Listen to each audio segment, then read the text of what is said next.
बिस्मिल्लाहिर्रहमानिर्रहीम। अस्सलामु अलैकुम वरहमतुल्लाहि वबरकातुहू। शय नशीन पर तशरीफ फरमा गुलबर्गा के मजलिस इत्तेहादुल मुस्लिमीन के सदर मोहतरम जनाब अब्दुल रहीम साहब, कर्नाटका के मजलिस इत्तेहादुल मुस्लिमीन के सदर मोहतरम जनाब उस्मान गनी साहब, जनरल सेक्रेटरी पठान साहब, गुलबर्गा शहर के मुअज़्ज़िज़ शख्सियात जिसमें मौलाना जावेद आलम कासमी साहब, मोहतरम जनाब इलियास बागबान साहब, वहीं पर हमारे पुराने दोस्त जनाब माजिद प्यारे साहब, जनाब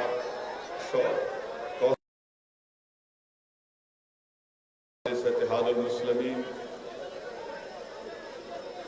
और शाहपुर से मजलिस के सदर हबीब पटेल साहब,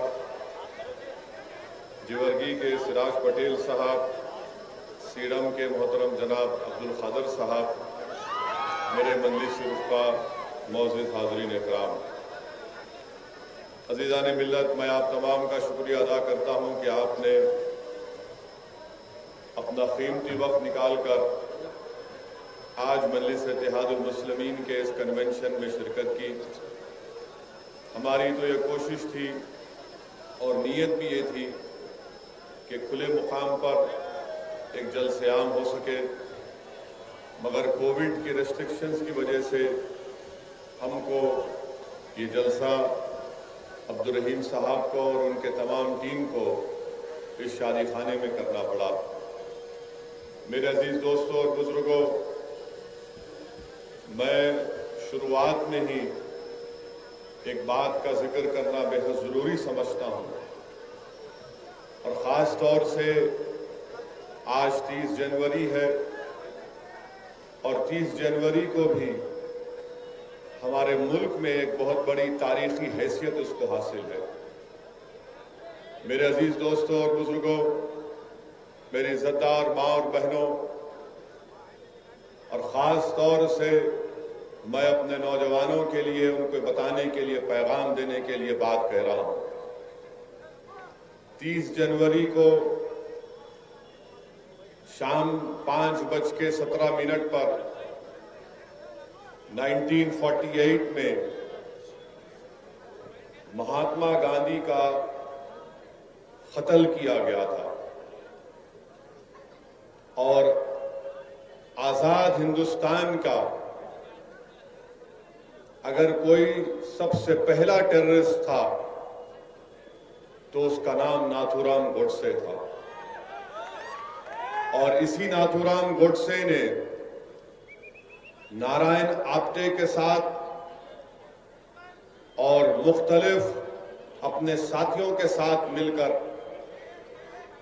जिसमें कॉन्स्पिरेसी करने में सावरकर भी शामिल थे, इन सब ने साजिश करके महात्मा गांधी का कत्ल किया। और गोडसे ने बिरला हाउस दिल्ली में जब हर शाम महात्मा गांधी मुख्तलिफ मज़ाहिब के लोगों को बिठाकर उनकी मुख्तलिफ मज़ाहिब की किताबों से या उनसे दुआ करवाते थे या उनसे उन किताबों से उनको पढ़वाते थे, तो उस दिन और उससे पहले एक तनाव का माहौल था कि शाम के वक्त में जब कभी भी महात्मा गांधी, जिसको अंग्रेजी में कहते प्रेयर मीटिंग करते, और जब कुरान की तिलावत करने के लिए कोई मुसलमान पढ़ता तो बहुत से लोग उसकी मुखालिफत करते थे, मगर महात्मा गांधी उन मुखालिफत की परवाह नहीं करते थे और कहते थे कि पढ़ो, कुरान भी पढ़ो, दीगर मज़ाहिब की किताबों को भी पढ़ो। तो उस दिन नाथूराम गोडसे ने नारायण आप्टे के साथ मजमे से चीर कर गांधी के सामने आया और गांधी के पैर पड़ा और फौरन अपने पास से एक पिस्टल निकालकर महात्मा गांधी के ऊपर 3 गोलियां बरसा दी और उसी दिन महात्मा गांधी का कत्ल हो गया। मैं नौजवानों के बात इसलिए बताना चाह रहा हूं कि नाथूराम गोडसे ने गांधी को क्यों मारा। गोडसे की सोच और गोडसे की आइडियोलॉजी क्या थी और गोडसे के पीछे कौन लोग थे। मैं सावरकर का नाम इसलिए लिया हूं क्योंकि सुप्रीम कोर्ट के रिटायर्ड चीफ जस्टिस थे कपूर। जस्टिस कपूर कमीशन की रिपोर्ट में ये बात को कहा गया कि सावरकर महात्मा गांधी के कत्ल में कॉन्स्पिरेटर थे और महात्मा गांधी के कत्ल से पहले सावरकर के घर को जाकर गोडसे और आप्टे ने सावरकर से मुलाकात की और सावरकर ने नीचे आकर उनको छोड़कर कहा कि तुम जिस मकसद के लिए जा रहे हो तुमको उसमें कामयाबी मिलेगी। कपूर कमीशन की रिपोर्ट में यह बात कही गई और गोडसे ने गांधी को क्यों मारा क्योंकि गोडसे ये कहता था कि गांधी मुसलमानों की हिमायत करते हैं। गोडसे ने गांधी को इसलिए मारा क्योंकि गोडसे का और उसके साथियों का मानना यह था कि गांधी हिंदुओं के इंटरेस्ट को प्रोटेक्ट नहीं कर रहे और गोडसे ने गांधी के जिस्म में 3 गोलियां दाग दी। नौजवानों याद रखो इस बात को कि गोडसे ने गांधी को कत्ल करने से पहले अपनी खतना भी कराई थी। और नहीं ये सुनिए आप, ये इसलिए किया था कि गोडसे को यकीन था कि जब मजमे में मैं महात्मा गांधी पर गोलियां बरसाऊंगा और लोग मुझे टूट पड़ेंगे और मुझे मारेंगे और जब मेरे जिस्म के कपड़े उतार कर देखा जाएगा तो हिंदुओं को यकीन हो जाएगा कि देखो एक मुसलमान ने गांधी का कत्ल कर दिया। ये इस सोच के आदमी थे। ये इस तरह की हरकत गोडसे ने की। मैं आज आपको ये बात बता रहा हूं कि आज भी सारी दुनिया जानती है कि अगर उस वक्त की कांग्रेस की हुकूमत सही गांधी के असैसिनेशन के कत्ल की इन्वेस्टिगेशन करती तो उसी वक्त बड़े बड़े संघ परिवार के लीडर जेल में रहते थे। मगर उस वक्त की कांग्रेस की हुकूमत ने सही इन्वेस्टिगेशन नहीं किया। आज भी गांधी के कत्ल का जो लोग उसमें साजिश रचाए आज भी वो चेहरे सामने नहीं आते। अच्छा, ये गोडसे और नारायण आप्टे कौन थे? ये नारायण आप्टे एक दीक्षित महाराज के पास गया। दोनों गए, गोडसे और नारायण आप्टे, जाकर कहा कि दीक्षित महाराज हम निजाम की पैसे लूटेंगे, तुम्हारे पास बड़े बड़े गाड़ियां, हमको बड़े बड़े गाड़ियां दे दो। तो दीक्षित महाराज ने कहा लेकर जाओ। और कई दिन हो गए तो महाराज ने कहा कि बेटा क्या हुआ, बड़ी गाड़ी तो लेकर चले गए। बोले अभी कर रहे। बाद में दीक्षित महाराज को समझ में नहीं आया तो गए, जाकर देखा तो क्या हुआ कि उनकी बड़ी अंपाला गाड़ी में नारायण आप्टे अपनी गर्लफ्रेंड के साथ इश्क रचा रहे हैं। भाई हट जाइए, भड़काऊ भाषण हो रहा, बीच में नहीं आ रहा। ये हिस्टोरिकल फैक्ट है, हिस्टोरिकल फैक्ट है। मैं बिल्कुल सच्चाई से कह रहा हूं। वो महाराज बोले ये क्या है, तुम तो गाड़ी लेकर गए थे निजाम के पैसे लूटने के लिए और तुम यहां पर अपनी गर्लफ्रेंड के साथ हमटी डमटी मनी हनीमून क्या कर रहे हो? ये एक पहली मिसाल।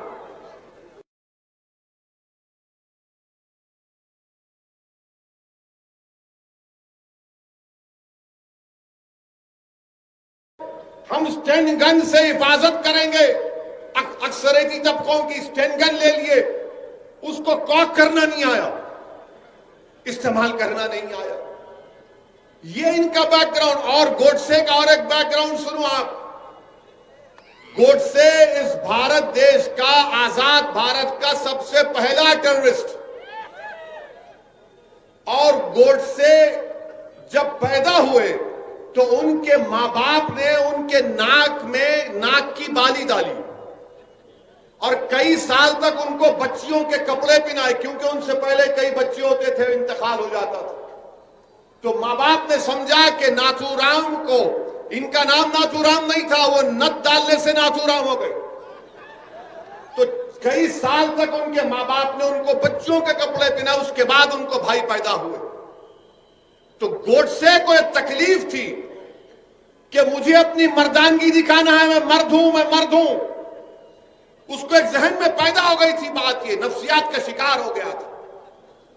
इसलिए गोडसे ने अपनी मर्दानगी को दिखाने के लिए जहर आलूदा माने हेटफुल आइडियोलॉजी को अपनाया और गांधी के सीने में 3 गोलियां दाग दी। बताइए आपके 28 जनवरी तक गोडसे और नारायण आप्टे के पास पिस्टल नहीं था, बंदूक नहीं थी। अगर मैं गलत ना कहूं तो 9mm बेरेटा पिस्टल था। वो ग्वालियर का एक शख्स इन लोगों को पिस्टल दिया और कोर्ट में जो पिस्टल, जो हथियार गोडसे के हाथ में दिया वो छूट गया। जिसने गोडसे को वेपन दिया गांधी को मारने का, वो बच गया। आप बताइए फिर ये क्या हो रहा है। गोडसे ने और नारायण आप्टे को सजा हुई, उनको फांसी हुई। मगर आज भी आपसे कह रहा हूं कि जिन लोगों ने गोडसे को हथियार दिया, एक मर्तबा नहीं 5 मर्तबा बापू पर जान लेने का हमला इन 3 सबने मिलकर किया था। एक मर्तबा नहीं, 5 मर्तबा, और 5वीं मर्तबा इनको कामयाबी मिली। मुंबई का एक पुलिस का अहदेदार था, नाम याद नहीं आ रहा, उस वक्त मोरारजी देसाई वहां के होम मिनिस्टर थे। उसने जाकर कहा कि गोडसे मुलविस है, सावरकर का इन्वॉल्वमेंट है। तो मोरारजी भाई ने कहा क्या कह रहे हो, ये पूरी आग लग जाएगी, खामोश हो जाओ। कपूर कमीशन में पूरा खुलकर आ गया कि कौन कौन से लोग थे। मेरे अजीज दोस्तों और बुजुर्गों, अगर आज भी भारत में गांधी से मोहब्बत करने वाले हैं तो याद रखो, मैं तुमसे कह रहा हूं, या तो ये देश अंबेडकर के बनाए हुए संविधान पर चलेगा, ये देश गांधी की कुर्बानियों को रायगा जाने नहीं देगा, ये देश हमारे मुजाहिदीन आजादी जिसमें नेहरू, मौलाना अबुल कलाम आजाद, जौहर बरादरान, सुभाष चंद्र बोस, ऐसे कई लोग थे जिन्होंने अपना खून पसीना बहाया। 1 साल 2 साल नहीं, 10-10 साल, 8-8 साल जेलों में अपनी जिंदगी गुजारी। इन लोगों की कुर्बानी को अगर आप रायगा देना चाहते हैं और इस मुल्क को गोडसे के रास्ते पर लेकर जाना चाहते हैं तो यकीनन ये हम तमाम के लिए शर्मिंदगी की बात होगी कि गोडसे नफरत का पैगाम देता था। गोडसे नफरत की बुनियाद पर गांधी को मारा। गोडसे इस मुल्क को हिंदू राष्ट्र बनाना चाहता था। और मैं ये इसलिए कह रहा हूं कि जब गांधी के कत्ल के चंद दिन के बाद गांधी के बेटे दिल्ली के पुलिस स्टेशन में जाकर गोडसे से मुलाकात किए, वो देखना चाहते थे कि कौन है वो शख्स जिसने मेरे बाप का कत्ल किया। वो समझ रहे थे कि कोई दिखने में बड़ा डरौनी चेहरा होगा, हैवान होगा, मगर जब जाकर देखा तो कहा किसने मारा मेरे पिता को, तो कहा ये खुद आवाज आई कि मैंने तुम्हारे बाप को गोली मारी, मेरा नाम नाथूराम गोडसे है। क्यों मारी, गांधी के बेटे ने पूछा। तो क्या जवाब दिया गोडसे ने कोई वजह नहीं, सिर्फ पॉलिटिकल पॉलिटिकल पॉलिटिकल वजह है। अब समझ में आई तुमको बात कि पॉलिटिकल पॉलिटिकल पॉलिटिकल।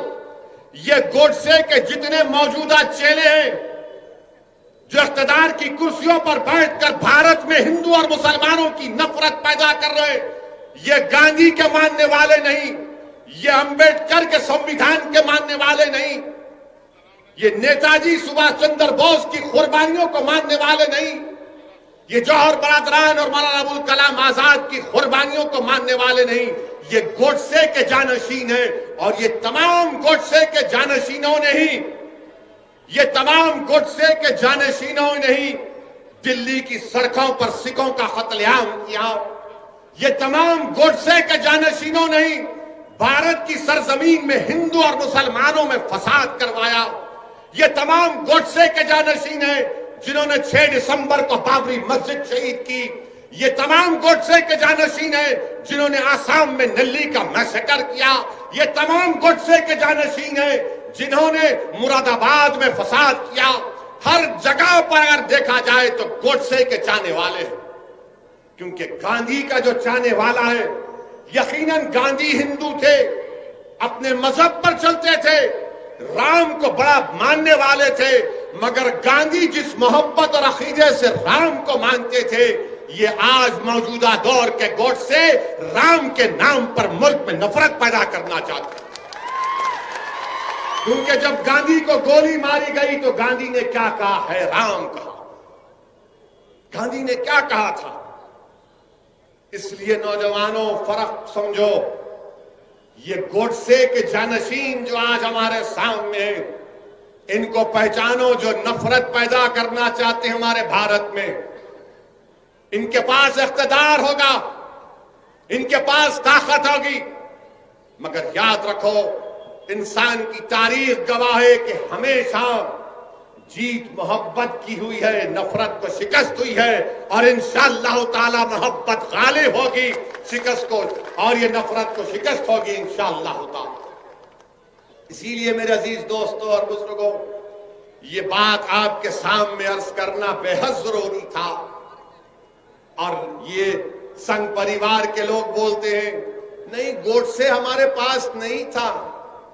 कहां से आया? आसमान से टपका उन्हें। गोडसे का भाई का फ्रंट लाइन मैगजीन का इंटरव्यू है संघ परिवार के लोगों। उनके भाई का नाम शायद गोपाल गोडसे था, जिन्होंने फ्रंट लाइन के इंटरव्यू ने कहा कि अडवाणी झूठ बोलता है। हमारा भाई नाथूराम गोडसे संघ परिवार का इंटेलेक्चुअल वर्कर था। हम बचपने से आरएसएस से वाबस्ता थे। और आप कहते नहीं नहीं, अरे कितना नहीं नहीं बोलेंगे, हर चीज तुम्हारी सामने है। और तुम ये समझ रहे हो कि बिल्ली अगर आंख बंद करके दूध पीती है तो दुनिया नहीं देखती, दुनिया जानती है आप कहां से आ रहे हैं। मेरे अजीज दोस्तों और बुजुर्गों, एक और वाकया सुनो। जब नाथूराम गोडसे को कोर्ट में फांसी की सजा दी गई थी, तो कोर्ट में बैठने वाले वकील और लोग रो रहे थे। वो समझ रहे थे, देखो कितना बड़ा देशभक्त है गोडसे, उसको फांसी की सजा दे दी गई। क्या आज तुम नहीं देखते नजारे वो? क्या आज तुम नहीं देखते नजारे वो कि जो लोगों का कत्ल करते हैं? रकबर खान को राजस्थान में एक शख्स ने जिंदा जला दिया, वीडियो निकाला, फिर कुराड़ी से उसको मारा। वीडियो आज भी है।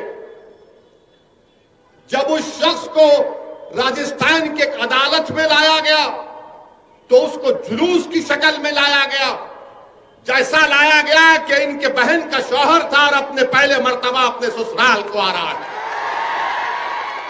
और कोर्ट की बिल्डिंग पर खड़े होकर एक भगवा झंडा लहरा दिया गया, एक भगवा झंडा लहरा दिया गया। क्या तुम नहीं देखते? क्या तुमने नहीं देखा, हमारी आंखों ने नहीं देखा कि जब झारखंड में एक शख्स को 20 रोड पर मारा गया पकड़कर, सिर्फ इस झूठे इल्जाम पर कि उसके पास गोश्त निकला, अदालत ने उन मुल्जिमीन को कातिल करार दिया, हाई कोर्ट से बेल हुई तो एक मरकजी वजीर उन कातिलों का खैर मुकद्दम करते फूल का हार पहनाकर। क्या तुम्हारी आंखों ने नहीं देखा कि जब अखलाक को मार दिया गया और अखलाक के मारने वाले के क्यों उसकी मौत हुई तो सिटिंग मिनिस्टर जाकर उसके जनाजे पर फूल चढ़ाता है? क्या तुम्हारी आंखों ने नहीं देखा कि भारत में जुलूस निकाले गए कि देश के गद्दारों को गोली मारो फुला फुला को? मेरे अजीज दोस्तों और बुजुर्गों, इसीलिए मैं कह रहा हूं, इस देश को अगर बचाना है तो गोडसे के जानशीनों से बचाना है। इस भारत को अगर बचाना है तो गोडसे की नफरत की आइडियोलॉजी से बचाना है। और मैं आज देखा टीवी पर हमारे मुल्क के वजीर आजम प्रधानमंत्री बापू को खराजी अकीदत पेश करते राजघाट जाकर। क्या हमारे मुल्क के वजीर आजम को नहीं मालूम कि जस्टिस कपूर कमीशन की इंक्वायरी ऑफ रिपोर्ट में बात कही गई कि सावरकर को कॉन्स्पिरेटर थे? बताओ क्या यह झूठ है या सच है? आप गांधी को भी खराजी अकीदत पेश करेंगे और सावरकर को भी अपना हीरो मानेंगे? अरे ये कैसा मुमकिन है? दो समंदर के किनारे कभी एक नहीं हो सकते। मगर ये काम आज बीजेपी और संघ परिवार आपके सामने देख लो। आप मेरे अजीज दोस्तों और बुजुर्गों, ये बात आपको समझना बेहद जरूरी है, क्योंकि अगर हमको इस मुल्क को बचाना है तो नफरत की आग को बुझाना पड़ेगा। ये नफरत की आग इस मुल्क को कमजोर करके रख देगी। और लोग कहते हैं, मुझसे एक मीडिया के लोगों ने सवाल किया कि 26 जनवरी के दिन जो कुछ लाल किले में हुआ वो शेमफुल डे था। मैंने कहा बिल्कुल सही है, नहीं होना था। हम हर तशद्दुद की और वायलेंस को कंडेम करते हैं। मगर मैंने पूछा कि क्या 1960 के दहे में जब दिल्ली के पार्लियामेंट पर तमाम लोग आकर हमला किए थे कि गायकशी के खिलाफ कानून बनाओ, हिंदी को जबान बनाओ, तो क्या वो शेमफुल डे नहीं था? तो उस मीडिया के जिम्मेदार ने कहा, आपको याद है? बोला बहुत याद है, हमको बाबा आदम से लेकर अब तक पूरी तारीख याद है। मैंने कहा इस दिल्ली की सड़कों पर सिखों को उनके जिंदा सिखों के गलों में जलते हुए टायर डाले गए। एक कांग्रेस का बड़ा लीडर रिकाबगंज की गुरुद्वारा के सामने ठहर कर सिखों का कत्ल करवाया, वो मिनिस्टर बन गया किसी रियासत का। क्या वो शेमफुल डे नहीं था? बाबरी मस्जिद को शहीद करना शेमफुल डे नहीं था, जिसको सुप्रीम कोर्ट ने कह दिया शेमफुल डे था। जहां आपको सूट करेगा शेमफुल, और जहां आपको नहीं सूट करेगा बोलेंगे ये हमारा फुला दिवस है। मेरे अजीज दोस्तों और बुजुर्गों, ये हमारे मुल्क की मौजूदा राजनीति है। ये जलसा मजलिस इत्तेहादुल मुस्लिमीन के का एक कन्वेंशन के तौर पर जनाब अब्दुल रहीम साहब की जेर क़यादत ये जलसा रखा गया। मैं गुलबर्गे को इसलिए आया हूं कि आप तमाम से अपील करने के लिए कि आप मजलिस इत्तेहादुल मुस्लिमीन को मजबूत करिए। मैं आपके पास इसलिए आया हूं कि आपके सफों से किसी को यहां पर आप ही अपना एक कायद बनाइए, अपना लीडर बनाइए, जो कर्नाटका के असेंबली में जाकर बेबाक तरीके से आपके मसाइल की तर्जुमानी कर सके। मैं यहां पर इसलिए नहीं आया हूं कि अपने आप को लीडर बनाने के लिए, मैं यहां पर इसलिए आया हूं कि जो पॉलिटिकल वैक्यूम पैदा हो गया मरहूम खमरुल इस्लाम साहब के इंतकाल की वजह से, उस पॉलिटिकल वैक्यूम को आपको फिल करना है, उस कमी को आपको पूरा करना है, मुझे नहीं आपको करना है। मैं बस इसलिए आया हूं कि आपको याद दिलाने के लिए ये वैक्यूम है, इस वैक्यूम को पूरा करो। इस पॉलिटिकल वैक्यूम को आपको पूरा करना है। पूरी कर्नाटका की आवाम, कर्नाटका की अक़लियतें, कर्नाटका के दलित, कर्नाटका की मजलूम आवाम, कर्नाटका के गयूर नौजवान आज ये देखना चाहते हैं कि जिस तरह 1978 में इसी गुलबर्गा शहर में एक नई सियासी तारीख आपने रकम की थी, आज असदुद्दीन ओवैसी आपके पास आकर गुजारिश करने आया है कि 2021 में हमारे बुजुर्गों ने 1978 में जो तारीख रकम की थी, नौजवानों तुमको आज वो तारीख गुलबर्गा में दोहराना है और इंशाअल्लाह ताला मैं तुम्हारा साथ ठहराऊंगा और हम उस तारीख को दोहराएंगे गुलबर्गे में। ये काम आपको और हमको मिलकर करना है। मंजलिस पर इल्जाम तो बहुत लगते हैं, हर इल्जाम मंजलिस पर ही लगता है। हम इलेक्शन लड़ने जा रहे बंगाल को, तो ये बैंड बाजा की पार्टी, जिसको कभी कांग्रेस पार्टी भी कहा जाता था, ये लोग शुरू हो गए। देखो बी टीम आ गई। अच्छा उन्हों काफी नहीं थे तो ममता बनर्जी भी शुरू हो गई। ओवैसी ये ओवैसी वो। अरे भाई आखिर मैं ही मिला क्या? तुम लोगों को कोई और नहीं है भारत में? बी टीम, सी टीम, वो फुला टीम। अरे आप क्या किए बताओ? कौन सा कारनामा आप अंजाम दिए? कर्नाटका में कांग्रेस के एमएलए कूद के जाकर बीजेपी में चले गए। मेरे से पूछ के गए थे, मेरे से बात करके गए थे, या इलियास बागवान साहब के पास आकर बैठे, जरा बाग में केला खिलाओ हम तुम्हारे साथ चलते, या अब्दुल रहीम के पास जाके बोले थोड़ा मिर्ची लगा दे हम दौड़ते। पूरे के पूरे भाग गए।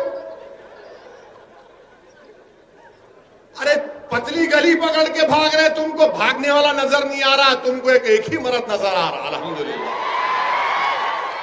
तुम्हारे लोग भाग गए, भाग के रिजाइन करके जीत भी गए, मिनिस्टर भी बन गए, और आपको कोई नजर नहीं आ रहा। अरे हिम्मत है तो बोलो ना उनको। उनको नहीं बोलते पैसा लिया बीजेपी से, ना ममता बोलती ना कांग्रेस बोलती।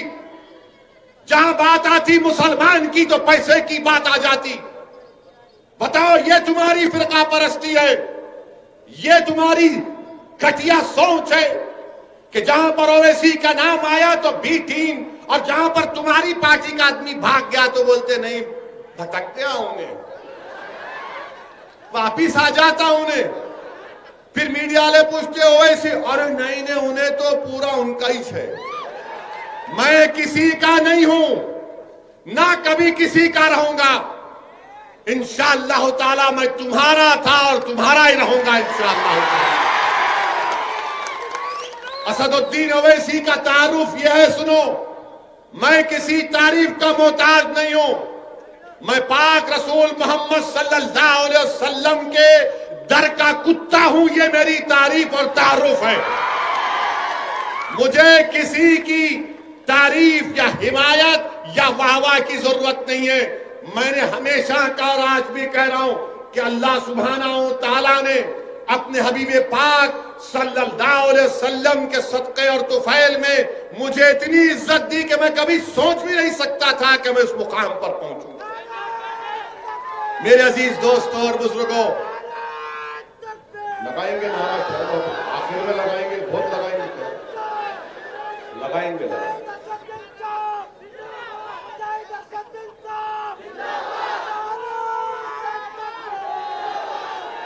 अरे मेरे शेर मेरे साथ नारा लगाओ, नारे तकबीर, नारे तकबीर। अब एक और नारा लगाना है, वो किसानों तक जाना। वो लड़ रहे मोदी के खिलाफ, सिंगूर बॉर्डर पर मेरे शेरों लगाएंगे नारा। आप तो लगाओ, हिंदुस्तान, भारत, भारत। जरा जोर से पुकारो, ऐसा नहीं होता अभी से तुम हाँ हाँ कर रहे, हाँप रहे क्या? पूरी ताकत के साथ पूरा हिल जाना। भारत, भारत का किसान, भारत का किसान, भारत का किसान। आप बैठो। ये मजा नहीं आता कांग्रेस दूसरी पार्टियों में, अपने पास ही चलता ये मिर्ची है ना यहाँ पर। मजलिस से मुखालिफत, हम बिहार में इलेक्शन लड़े, बिहार में इलेक्शन 20 सीट पर लड़े, 20 सीट पर हम इलेक्शन लड़े। अच्छा, पहले बिहार से पहले कर्नाटका पे असेंबली के इलेक्शन में हम कुमारस्वामी और देवेगौड़ा साहब की तायीद करें। ये हमारे को नहीं मालूम था तायीद करे। जब उन्होंने सीएम बन रहे थे, मैं मुल्क से बाहर था, उम्रा करने जा रहा था। बोले आप आओ, मेरा मैं नहीं आता। बोले क्यों नहीं आते? मेरा मैं डाइस पे नहीं खड़े रहता, एक से एक हमा किस्म के लोग बैठे, मैं नहीं आ सकता। और आप बहुत बड़ी गलती कर रहे कुमारस्वामी, कांग्रेस के साथ जाकर आप पछताएंगे, याद रखना। गए, मगर आप देखे तो क्या है, कुमारस्वामी भी बीजेपी के साथ हाथ में हाथ पकड़ के रोमांस कर रहे हैं। चेयरमैन हमारे को दे दो, तुम वाइस चेयरमैन। ये कैसा मोहब्बत है रे तुम लोग? एक पे रहना ना, वो भी नहीं। अब चेयरमैन का इलेक्शन है, हमारे को चेयरमैन दे दो, हमारे को वो दे दो। अरे गारत का घड़ा बढ़ता नहीं तुम लोगों का? जो भी हमारे को लाओ लाओ लाओ लाओ लाओ, जो भी है खींच लो। मेरे अजीज दोस्तों और बुजुर्गों, बिहार में 20 सीट पर हम लड़े, 5 पे अल्हम्दुलिल्लाह अल्लाह ने कामयाबी दी। अब बचे जो 15 सीट है, 9 सीट पर आरजेडी, कांग्रेस, सीपीआई, सीपीएम, सीपीएमएलए बनके महागठबंधन बनाए।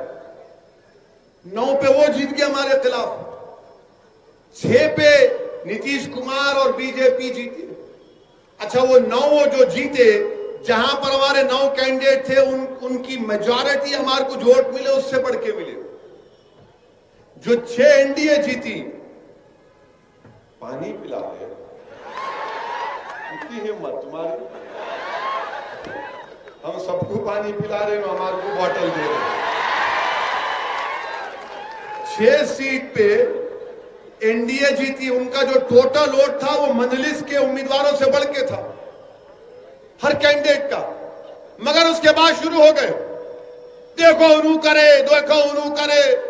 अरे प्यारे, 70 साल से कोई तुम्हारे सामने खड़ा नहीं हुआ था, अब खड़ा हुआ बोलने के लिए, मैं खड़ा हूं, तुम्हारे को रहूंगा, क्या करते करो तुम। अब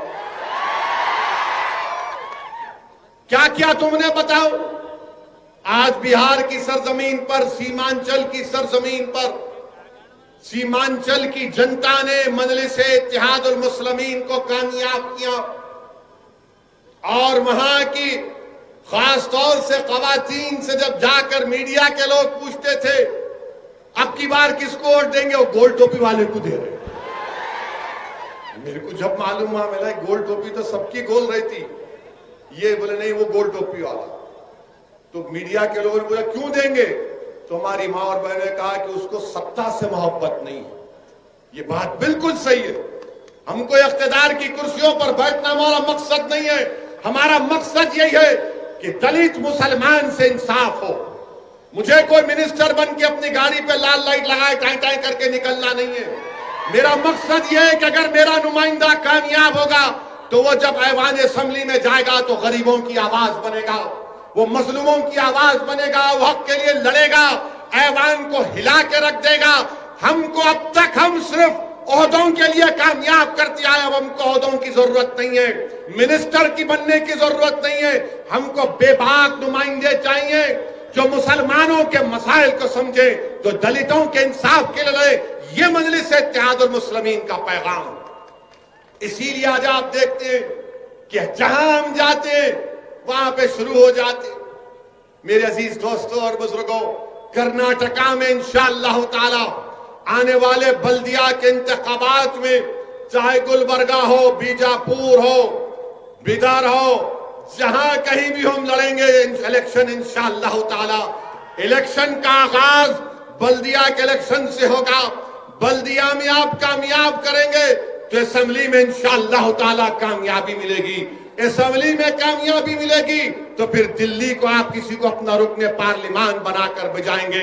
लोग कहेंगे सलाउद्दीन ओवैसी तुम हमको सपने दिखा रहे हो, तुम हमको ख्वाब दिखा रहे हो। मैं तुमसे कह रहा हूं कि अभी भी कह रहा हूं कि ख्वाब देखना शुरू करो, तुम ख्वाब देखना शुरू करो। इंशाअल्लाह ताला हम मेहनत करेंगे, जुस्तजू करेंगे, कुर्बानियां देंगे, लड़ेंगे, जेल को जाएंगे, हुकूमतों से टकराएंगे, मगर ये वक्त हमारे ख्वाबों को पूरा करने का है। अगर आज नहीं करेंगे तो आने वाली नस्ल हमसे कहेगी कि अब्बा जब तुम 30-35 साल के थे, अगर तुम थोड़ा सा मेहनत कर लेते, अगर तुम थोड़ा सा मजलिस का परचम उठा लेते तो वही परेशानी का मुझे सामना नहीं करना पड़ता अब्बा जो तुमने अपनी जवानी में तकालीफ उठाई थी। तो आने वाली नस्ल के लिए हमको अपनी सियासी जदोजहद करना है, अपनी आने वाली नस्लों के लिए, उनके रोशन मुस्तकबिल के लिए। और भारत की तल हकीकत याद रखो नौजवानों, इस मुल्क की तल हकीकत यह है कि जिसके पास आवाज है, जिसके पास उसके नुमाइंदे हैं, उसी की बात को सुना जाता है। जिसके पास कोई नहीं है उसको कोई नहीं सुनता।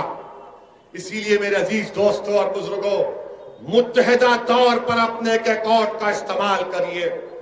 कांग्रेस पार्टी अब में दमखम नहीं है, मैं बार बार कह रहा हूं, इनसे नहीं हो पाएगा, इनसे नहीं हो पाएगा। इनको बड़ी तकलीफ जरूर होगी कि ये गुलबर्गा में आकर, कर्नाटका में आकर, मुल्क में जाकर हमारे बारे में ऐसी बात कर रहा है। अरे हकीकत यही है। अगर आज मुल्क में यूएपीए का कानून में मासूम लोग जेलों में सड़ रहे हैं, 80 साल के बूढ़े को ऐनक नहीं दी जाती, पीने के लिए स्ट्रॉ नहीं दिया जाता, तो फिर इसका जिम्मेदार यही कांग्रेस पार्टी है, यही कांग्रेस पार्टी है। इन्होंने यूएपीए बनाया था। फिर जब 2008 में चिदम्बरम थे मिनिस्टर, होम मिनिस्टर, मैं यूपीए में था, मैंने मुखालिफत की, आपने यूएपीए को और मजबूत किया। फिर अमित शाह ने कानून लाया 2019 में, यही कांग्रेस ने लोकसभा राज्यसभा में उस कानून की तायीद की। आज आकर आप हमसे पूछते हैं कि बताओ ये क्या हो रहा है, तुम क्यों लड़ रहे हो? याद रखो, मैं जब तक अल्लाह मुझे जिंदा रखेगा इंशाअल्लाह ताला मैं लड़ता रहूंगा। और एक बात याद रखो आप कि कभी हारने से डरना नहीं, कभी हारने से नहीं डरना। आज हारे कल जीतेंगे इंशाअल्लाह। जिस दिन तुम ये हार का खौफ अपने दिलों से निकाल दोगे, हार का खौफ अपने दिलों से निकालो, जीत की उम्मीद रखो और जुस्तजू करो, मेहनत करो, तुम देखोगे कि तुम्हारे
ये बंदा नवाज की सरजमीन है। आपको यहां पर अपनी पार्टी को मजबूत करना है और मुझे यकीन है कि इंशाअल्लाह ताला जिस तरह बिहार में मजलिस को कामयाबी मिली, मुझे यकीन है कि इंशाअल्लाह ताला मुल्क के कोने कोने में, खास तौर से कर्नाटका में, मजलिस को आप अपनी दुआओं से, अपनी मोहब्बतों से नवाज कर मजलिस को कामयाब और कामरान करेंगे। मेरे अजीज दोस्तों और बुजुर्गों, यहां पर बीजेपी की हुकूमत एक नया कानून पास कर दिए कि पहले गाय कशी पर कानून था, अब तो बोले कि कुछ भी नहीं कटना, कटना ही नहीं कहते, कुछ भी नहीं काटना, काटना ही नहीं। अच्छा क्या कानून बनाए? मैं देख रहा था, गाड़ी में आते आते पढ़ रहा था, अजीब व गरीब कानून बनाए। चीफ मिनिस्टर कर्नाटक का क्या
कानून?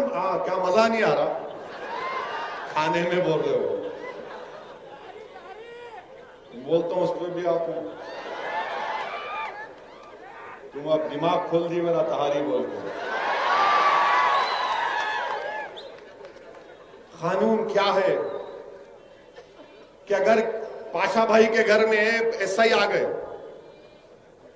पुलिस स्टेशन के घर में पाशा भाई के पुलिस वाले आके बोले तुम्हारे पास 2 भैंसा खड़े हुए पाशा भाई, तुम बोले हाँ दूध देते, नहीं नहीं नहीं तुम काट रहे हो उसको, मैं लिख जा रहा हूं, मैंने कानून में लिखे हूं। पाशा भाई के घर में आके भैंस भी लेके चले जाते, पाशा भाई का ऑटो का ट्रालर भी लेके चले जाते, बोलते नहीं अरे ट्राली कहीं को लिख जा रहे एसआई साहब, तो बोले तो स्मगलिंग कर सकते। उसके बाद क्या करते हैं उन्होंने, उसको सीज करके एसडीएम को देते। एसडीएम क्या करता, पाशा भाई के घर पे कब्जा कर लेता। ये कानून है, याद रखो आप। पाशा भाई घर पे कब्जा कर लेता। अब एसडीएम ये भी कर सकता, करो नहीं ये घर में उन्होंने काटे या काट सकते, मैं घर को बेच देता हूं। ये कानून बनाया। और वहां दिल्ली में बैठ के दिल्ली के मौजूदा बादशाह बोलते भाइयों बहनों सबका साथ सबका विकास। अरे कहीं का भैंस का साथ दे रहे, किसका साथ दे रहे आप? सबका साथ सबका विश्वास सबका सबका, अरे सबका सबका कहां है भाई? पाशा भाई की भैंस को लेकर जाएंगे, पाशा भाई की ट्राली को लेकर जाएंगे, पाशा भाई के घर को लेकर जाएंगे और बेच भी देंगे। और कोर्ट में जब कोर्ट में कुछ फैसला है ना, घर को लेकर बेच देंगे। ये कानून बना है, अजीब और गरीब कानून। अच्छा फिर उसके बाद आपको मालूम कि चाहे भैंस हो बैल हो, ये जितने कैटिल हैं, इसकी कोई चीज खराब नहीं जाती। इसकी हड्डियां जेलेटिन फार्मास्यूटिकल में जाते। सींग जो होते हैं, सींग से बटन बनता, मत नहीं बनाते बटन। तुम बटन बगैर बटन के पहनो, हमको बगैर बटन कर रहे, तुम बगैर बटन करो, दिखाओ चलो।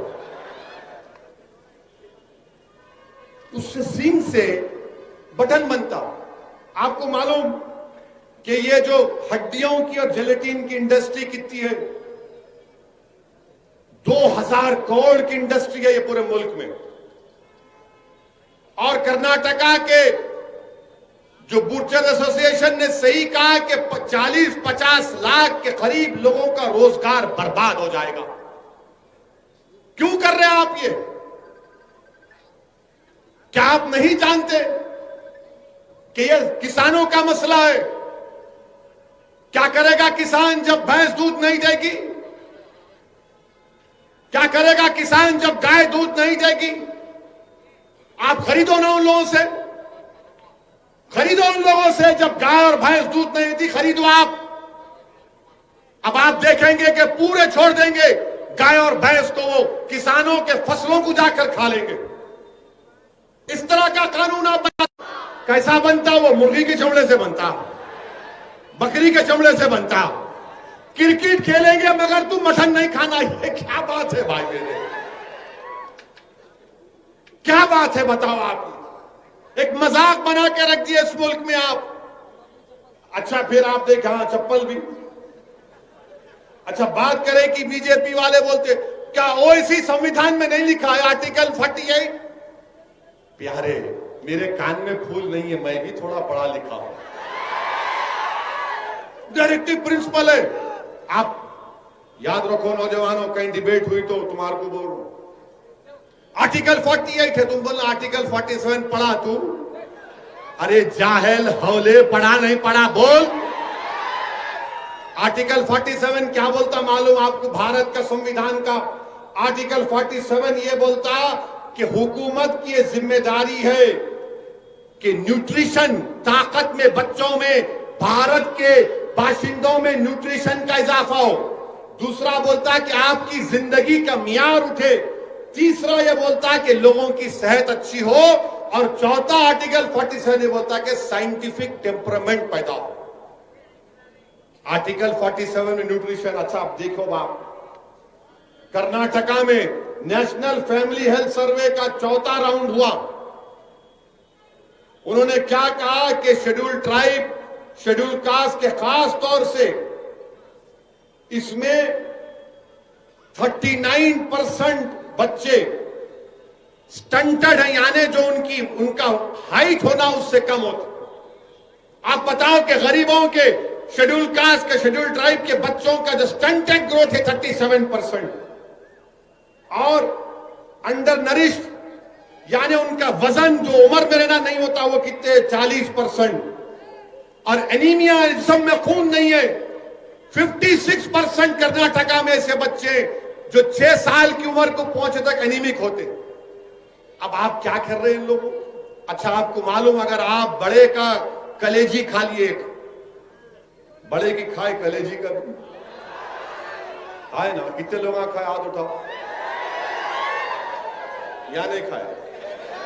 शर्माओं को खाए तो खाए, कोई चुन नहीं है। आपको मालूम एक कलेजी अगर आप खाए तो 1.5 किलो दाल से ज्यादा उस कलेजी में ताकत होती। मैं ये नहीं बोल रहा हूं दाल नहीं खाना, मैं तो बहुत मजे से खाता हूं दाल को।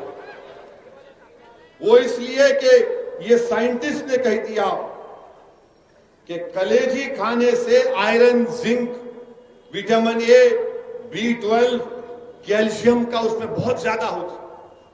अच्छा मैं हमारे सलीम साहब को बोला था गुलबर्गे में दाल की कीमत तो मालूम कर लो। चना दाल 180 रुपए किलो, माशाल्लाह सही है मिर्ची से। मूंग दाल 90 रुपए किलो, मसूरी की दाल वो भी 90, तूर दाल 105 रुपये, और बड़े की कीमत 280 रुपये। 280 कलेजी ला के पका के खा तो गरीब टन टनाटन दौड़ता हूं मैं। गरीब का फायदा होना ना, गरीब का फायदा नहीं होना। मोदी जी बोले नहीं तुम 180 की चना दाल खा रहे, कहां से लाएंगा आप? 15 लाख के 15 पैसे नहीं दिए। अगर 15 लाख देते तो बोलता वही खाता, वो भी नहीं दिया। ये साइंस है, मेरा बोलने का तरीका समझाने के लिए बोल रहा हूं, मगर ये साइंस है। और ये बोल रहे कानून बना रहे आप, हमारे चीफ मिनिस्टर कर्नाटका। अच्छा फिर आप ये भी देख लो भारत में कितने लोग गोश्त का बीफ खाते, बीफ और बफलो। 2011 का सेंसस है 8.35 करोड़ लोग बीफ और बफलो खाते। पूरे गरीबा हैं, दलित, शेड्यूल ट्राइब, शेड्यूल कास्ट, मुसलमान, पूरे गरीबा हैं। कोई बकरे का गोश्त नहीं खा सकता।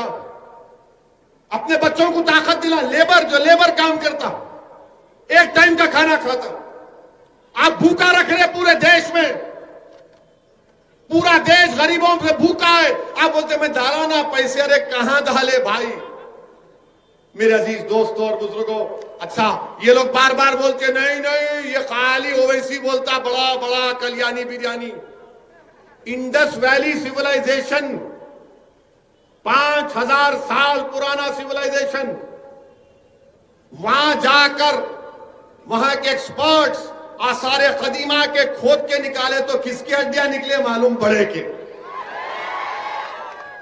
5000 साल पुराना इंडस वैली सिविलाइजेशन, और आप बोलते नहीं करना।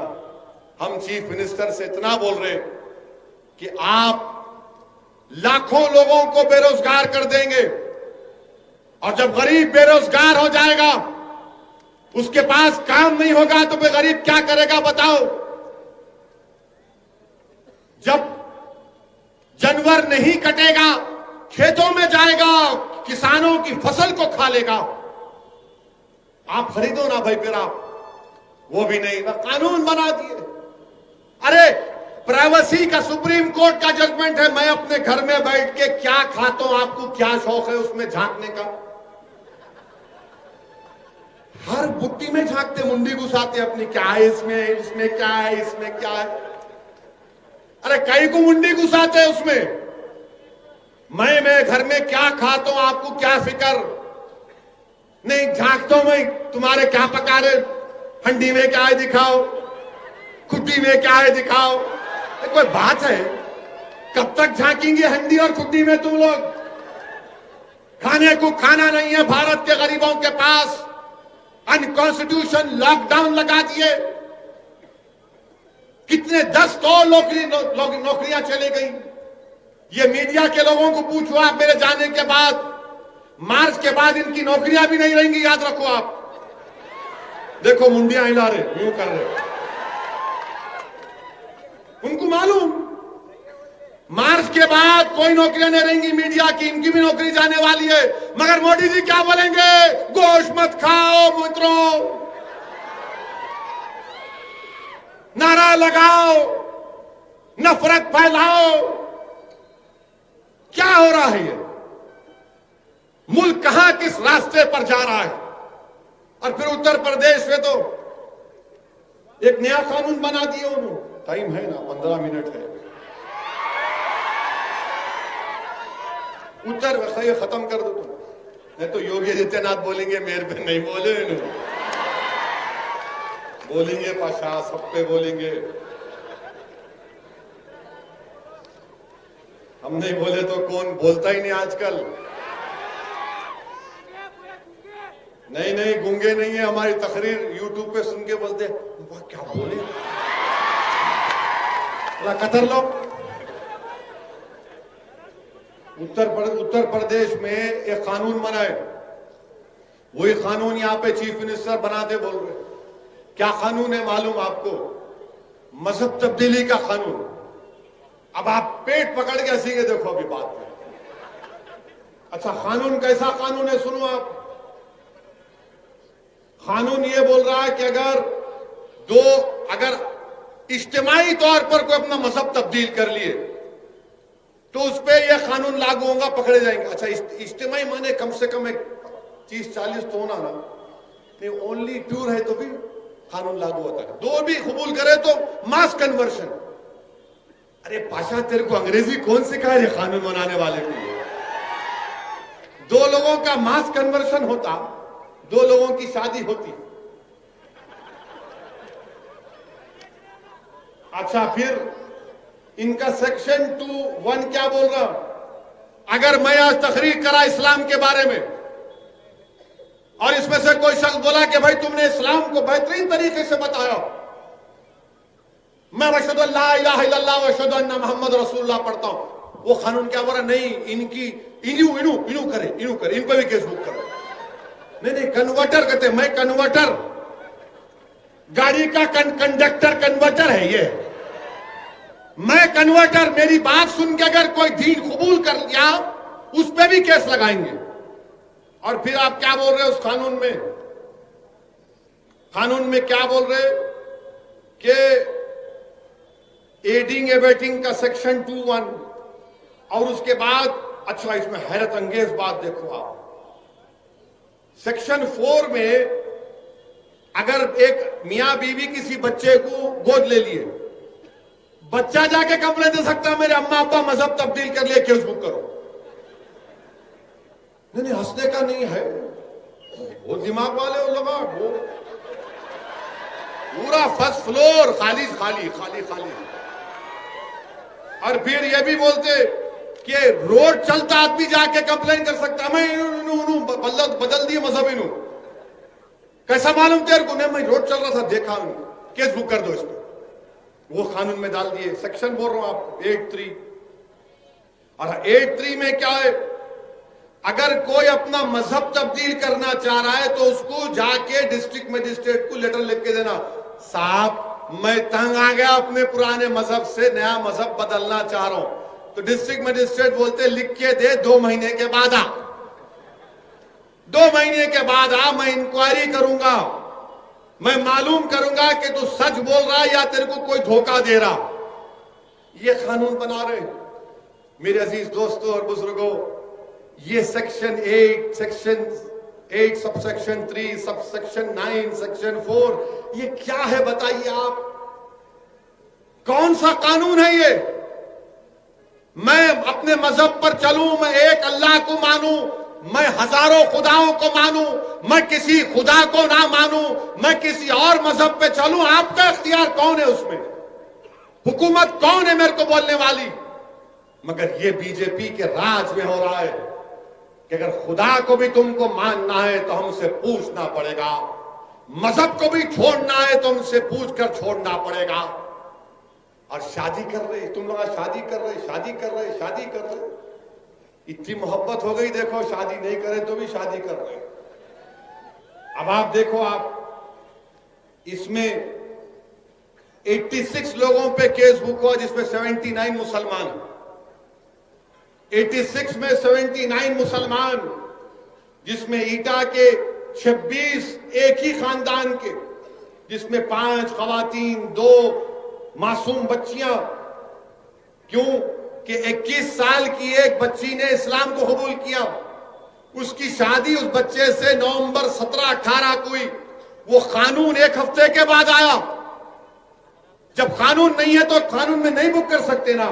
नहीं नहीं नहीं, योगी का कानून है, कोई का कुछ नहीं। हमारे कॉन्स्टिट्यूशन में आर्टिकल 20 सबसेक्शन 1 क्लियरली बोलता, अगर कोई कानून नहीं है तो उस पर केस नहीं बुक हो सकता। मगर इसको बच्चे को जेल में डाल दिया और उसको जेल में रहना पड़ा। और फिर आप हैरत की बात देखेंगे, हैरत की बात, बरेली में 2 मुस्लिम लड़कियां अपना मजहब तब्दील करके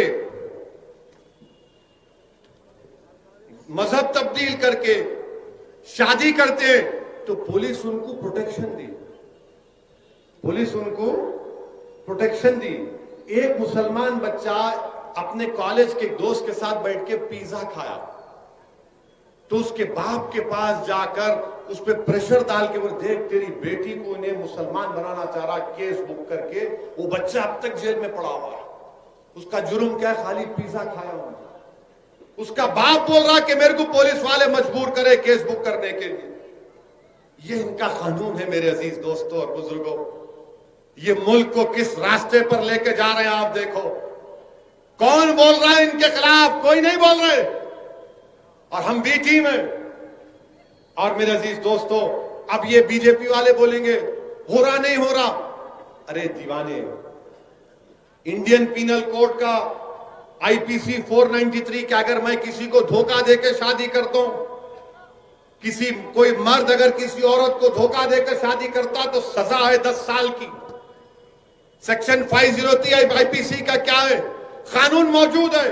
मगर अब क्या हो रहा, अब ये जो नाम निहाद जो सेकुलर लोग हैं ना, जब मैं ट्रिपल तलाक पे आकर हम मुखालिफत कर रहे थे, जुलूस निकाल रहे थे, ये सब बोल रहे थे असदुद्दीन ओवैसी क्या कर रहे हैं आप मुस्लिम बहनों पर जुल्म कर रहे हैं, उनको कुचला जा रहा है, दबाया जा रहा है, आप क्यों साथ दे रहे हैं? मैंने कहा शादी एक सिविल मैटर है, शादी एक सिविल मैटर है, इसमें क्रिमिनल पीनल प्रोविजन नहीं आना चाहिए। आज वही लोग मेरे को फोन करके बोले कि असद साहब, उस वक्त अगर हम आपकी बात को समझ जाते तो आज हम ये गलती नहीं करते थे। शादी कोई भी किससे भी कर सकता है, कौन रोक सकता है भाई? इश्क आ गया बोलता मैं मजनू हो गया, बस आंखों पे पर्दा पड़ जाता, कुछ भी नहीं, उससे करता हूं। अब्बा बोलते, नाना बोलते, दादी बोलते, अम्मा बोलते, देख तेरा दूध माफ नहीं करूंगी, नहीं बोलता अम्मा बाद में माफ कर, पहले शादी करा दे इससे। इश्क हो गया मेरे है भाई, हो जाता। अगर आप घर में सही तरबियत नहीं देंगे तो ऐसी होता, मगर इश्क है। इसीलिए बंदा नवाज क्या बोले थे, बंदा नवाज क्या बोले मालूम आपको? अपने 11 रसायल में बंदा नवाज लिखे, आशिक, इश्क और माशूक एक हो जाना। इश्क, आशिक, माशूक एक हो जाना। जब ये एक हो जाते तो फना फिल्ला हो जाता। फिर यही बात तो समझना है। खैर ये दूसरी गुफ्तगू उधर लेके जा रहा हूं आपको, मगर ये इनका कानून ये है, इनका कानून ये। अच्छा, आप कानपुर में एक एसआईटी बनाई गई, जो कानपुर की एसआईटी ने 14 केसेस में इंक्वायरी करके कहा कि ना फॉरेन फंडिंग हुई, ना किसी पर जोर जबरदस्ती करके मुसलमानों ने शादी की। कर्नाटका की सीआईडी 2009 में केस हुआ था बड़ा मशहूर, कि कर्नाटका की हमारी हिंदू बहन केरला के एक मुस्लिम बच्चे से शादी करी। कर्नाटका की सीआईडी ने कहा कि कुछ दमी नहीं है। हदिया का केस सुप्रीम कोर्ट तक चला गया। आप बताइए मुल्क कहां जा रहा है? मैं किससे शादी कर रहा हूं, आप आके झांकते? क्या खा रहा हूं मेरी कुंडी में आके झांकते? भूखे हम, खाने को खाना नहीं है। लॉकडाउन के बाद इकोनॉमी बर्बाद हो गई, मगर इसकी कोई फिक्र नहीं है बीजेपी के लोगों को। मेरे अजीज दोस्तों और बुजुर्गों, आज आप देखते हैं कि हमारा किसान जो आपको हमको खाना खिलाता है, उस पर लाठियां बरसाई जा रही हैं, उसको मारा जा रहा है, उनके सरों को फोड़ दिया जा रहा है। मैं गुलबर्गा की इस मुबारक सरजमीन से सिंगूर के किसानों को पैगाम दे रहा हूं कि हम आपके साथ हैं। यह आपकी लड़ाई नहीं है, हमारे किसान भाई और बहनों, हम आपके साथ हैं। आप लड़िए। और एक बात मालूम हो गई, याद रखो मेरी इस बात को। नरेंद्र मोदी पार्लियामेंट में इतनी बड़ी उनकी मेजॉरिटी है, 300 के करीब उनके एमपी, 300 से ज्यादा है, पार्लियामेंट में सुनने तैयार नहीं है। नहीं, मैं बोल दिया कानून बना दो, मैं वक्त का बादशाह हूं, मेरा फरमान जारी हो गया। याद रखो, अगर इख्तियार के नशे में, गुरूर में डूबकर तुम इस तरह के कानून बनाओगे तो भारत की जनता के पास अब कोई रास्ता नहीं बचा सिवाय रोड पे निकलने के, सिवाय पुरअमन एहतजाज करने के। आप और हमने CAA के खिलाफ एहतजाज किया, सारी दुनिया ने, सारे मुल्क के लोगों ने उसका नोट किया। हमने शाहीन बाग किया, मुल्क के कोने कोने में हमारी मां और बहनों ने निकलकर CAA के कानून के खिलाफ की आवाज उठाई, दुनिया ने देखा। मेरे अजीज दोस्तों और बुजुर्गों, याद रखो, एहतजाज सियासत का एक बहुत बड़ा हिस्सा है। अगर तुम सिर्फ जलसों में सुनकर, नारे लगाकर, आंख में आंसू लाकर अपने घर को चले जाओगे और फिर उस पैगाम पर अमल नहीं करोगे तो कुछ हासिल होने वाला नहीं है। मैं आपसे सिर्फ यही अपील कर रहा हूं कि ये वक्त उठने का है। नौजवानों, ये वक्त हासिल करने का वक्त है। ये वक्त अपनी पार्टी के परचम को बुलंद करने का वक्त है। अब सेकुलरिज्म की जिम्मेदारी हमारे कंधों पर अब नहीं रह सकती। ये सेकुलरिज्म के नाम पर मुसलमानों को धोखा देते रहे, अब सेकुलरिज्म की जिम्मेदारी दूसरे पार्टियां निभाएंगी। अरे सब लोग एक होकर बीजेपी को कामयाब पे कामयाब करते जा रहे हैं, और हम क्या है, हमारे हाथ में एक डब्बा दे, बजा सेकुलरिज्म, बजा सेकुलरिज्म। कोई सेकुलरिज्म को बजाने की जरूरत नहीं है। आपकी पार्टी आपके पास है, इस पार्टी को मजबूत करिए। और इंशाअल्लाह ताला मुझे यकीनन वो दिन नजर आ रहा है कि जब गुलबर्गा में मरहूम कमरुल इस्लाम साहब की कमी को आप ही के दरमियान से कोई मर्द मुजाहिद उठेगा और उस कमी को पूरा करेगा। वो मरहूम का सही मानों में जानशीन बनेगा। असदुद्दीन ओवैसी सिर्फ आपको इस बात की तरफ तवज्जो दिलाने के लिए आया है कि अपनी पार्टी को मजबूत करिए, अपनी पार्टी को कामयाब करिए, मुत्तहिद रहिए। डरने और घबराने की जरूरत नहीं है। लोग तुमसे आकर डराएंगे, लोग तुमसे आकर लाखों बातें करेंगे। लोग मुझसे पूछते कि तुम्हारे को बहुत से लोग डराते, तुमको लोग क्या क्या नहीं कह देते। मेरे अजीज दोस्तों और बुजुर्गों, याद रखो, किसी शायर ने बड़ा अच्छा कहा था कि शाहों के तकब्बुर से भी दबकर ना रहा मैं। किसी शायर ने कहा कि शाहों के तकब्बुर से भी दबकर ना रहा मैं, किस बारगाह खास का आखिर हूं गदा मैं। याद रखो, हम तमाम मोहम्मद मुस्तफा सल्लल्लाहु अलैहि वसल्लम के उम्मती हैं। हमारे लिए अल्लाह काफी है, हमारे लिए अल्लाह काफी है। अल्लाह जमीन और आसमान का मालिक है, अल्लाह जमीन और आसमान का खालिक है। आसमानों से बारिश बरसाने वाला अल्लाह है, सूरज और चांद को निकालने वाला अल्लाह है। अल्लाह हमारा मुहाफिज है। अल्लाह पे खूब तवक्कल करो नौजवानों, अल्लाह की जात पर तवक्कल करो। अपने आप में एतमाद को पैदा करो, अपने आप में कुव्वत को पैदा करो। जमहूरियत के तकाजों को समझो, जमात को मजबूत करो और जमात के परचम को लेकर आगे बढ़ो। इंशाअल्लाह ताला हम कर्नाटका में गुलबर्गा में एक नई तारीख रकम करेंगे। वाखिर दावान अल्हम्दुलिल्लाह।